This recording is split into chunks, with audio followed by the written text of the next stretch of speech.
ditembaki dan dijaring sehingga satu burung contoh ya, satu burung saja itu mampu memakan ulat kurang lebih satu harinya sekitar 40 sampai 60 ekor ulat. Nah, sedangkan ulat satu ini kalau dia hewan metamorfosis dalam waktu kurang lebih 2 minggu dia bisa jadi kuku ini betul bisa 300 ulat. Nah, kalau nggak dimakan sudah berarti hama itu akan menjadi berkembang biak dan bisa menyerang tanaman pertanian sehingga petani pasti rugi karena harus keluarkan biaya untuk penyemprotan untuk membeli racunnya yaitu serangga yaitu disebut insektisida atau pestisida seperti itu. Nah, dengan kartu tani ini harapan kami bisa mengawal dan memberikan asistensi kepada kawan petani untuk memperdayakan usahanya karena pas selama ini tidak ada perlindungan, lahannya ini juga alih fungsi, semakin menyempit, tata kelola kita juga sulit. Nah, sedangkan tata niaganya hasil pasca panen ini juga sama, tidak ada namanya perlindungan sehingga petani pasti rugi, tanah dijual, maka jatuh pada tuan tanah sehingga nasib petani bagaimana. Terus untuk mengurangi program urbanisasi dari desa ke kota itu perlu dijalankan kembali ke desa. Artinya desa itu mampu menyediakan lahan pertanian, lahan pertanian itu bisa mampu menyerap tenaga kerja. Dengan tenaga kerja luas di desa, maka petani mampu menggerakkan lapangan usaha di sana sehingga pengangguran juga terkurangi. Kalau pengangguran terkurangi, maka kemiskinan juga bisa dikurangi. Karena contoh saja, pemerintah tidak pernah membuat sebuah indikator dan parameter. Program kemiskinan Taskin, baik itu tentang sembako, itu berapa miliar sekabupaten, belum tentang beasiswa, tentang kesehatan maupun yang lain. Ini adalah salah satu keterpurukan daerah pertanian berdampak pada kemiskinan secara menyeluruh atau secara general. Nah, hadirnya kartu tani ini dari elemen masyarakat yang memiliki visi misi untuk kepedulian terhadap nasib petani, maka kita lembagakan, kita bentuk organisasi yang namanya Gerakan Terpadu Pertanian yang intinya mengharapkan sosok pemimpin ke depan harus betul-betul memiliki kemampuan dan kemauan untuk memajukan pertanian. Maka kita lakukan kontrak politik siapapun bupatinya yang mau dan peduli untuk nasibnya petani. Nah, salah satunya sementara ini adalah Pak Pung Kasyati yang berkomitmen karena beliaunya adalah dari petani. Dia adalah merupakan petani tebu yang sudah lama, bukan juga pegang APTR. Maksudnya petani rakyat.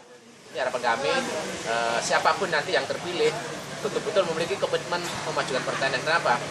Dari jumlah penduduk 1.050.000 jiwa, dari 304 desa dan kelurahan, kurang lebih 1.200 dusun. Ini pertanian merosot. Ini pertanian merosot. Ini makanya bagaimana dengan tata pemerintahannya? Saya harapkan Komisi A itu nanti ada kaur yang bidang pertanian, seksi pertanian. Sampai sekarang kan nggak ada seksi pertanian. Jangankan seksi pertanian, kaur pemerintahan itu. Sekolah pertanian saja di Mojokerto nggak ada. Sedangkan lahan kita, lahan pertanian se-Mojokerto kurang lebih 82.000 hektar. Nah, ini sampai sekarang tidak terkelola dengan baik. Karena apa? Petani kita masih menggunakan teori namanya tradisional secara naluri pertanian, seharusnya komersil dengan menggunakan teknologi tepat guna yang didukung oleh alat mesin pertanian yang betul-betul memadai seperti ini. Nah, ini contoh, sehingga kita jangan bangga kalau kita ekspor buru, tapi mestinya kita bangga kalau desa-desa itu tidak ada TKI, TKW, karena di desanya sudah mampu untuk mandiri. Desa mandiri di Mojokerto masih belum ada. Desa yang maju belum ada, makanya harapan kami Bupati yang akan datang ini betul-betul membuat sebuah pilot project desa-desa itu berdikari atau mandiri sehingga tidak tergantung pada ekspor atau impor yang berlebihan. Kenapa? Harus tercukupi di situ. Kenapa? Contoh beras pacet berkualitas tinggi dengan rendemen kurang lebih 60%. Ternyata orang pacet tidak menikmati. Itu dibeli oleh tengkulak sehingga dijualkan. Orang sana hanya menikmati yang biasa saja, tapi kualitas A ini belum.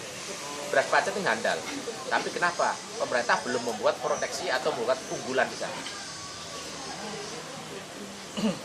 Kebetulan kartu tani ini sudah terbentuk pengurusnya di seluruh kecamatan se-Kabupaten Mojokerto, dari 18 kecamatan sudah terbentuk. Nah, ini langkah berikutnya setelah deklarasi akan dibentuk pengurus tingkat kabupaten dan desa dan dusun.